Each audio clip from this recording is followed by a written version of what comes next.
We don't know if the Hakkens went to Cuba thinking it would be a safe haven for them, but they were almost immediately sent back to the U.S. Eric Waxler has more on the quick turnaround that brought this fugitive couple home.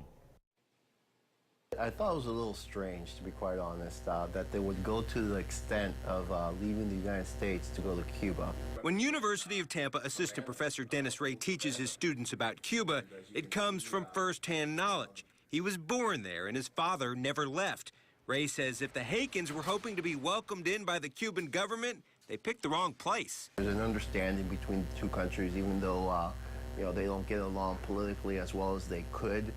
But they've been cordial and formal enough with these situations that they usually try to accommodate each other, especially if children are involved. They may be Cold War rivals, but the U.S. and Cuba actually do work together on many issues. Most we never hear about. Talking to the State Department and our coordination, the U.S. Officials with the government of Cuba, they've been very supportive and they were very cooperative in all our requests and trying to make sure that we got the family back safely. Ray says Cuba wouldn't have any interest in taking in wanted fugitives. He says their government likely hopes the Obama administration will see this as a goodwill gesture that could lead to more cooperation. But Ray was still surprised it all happened so fast.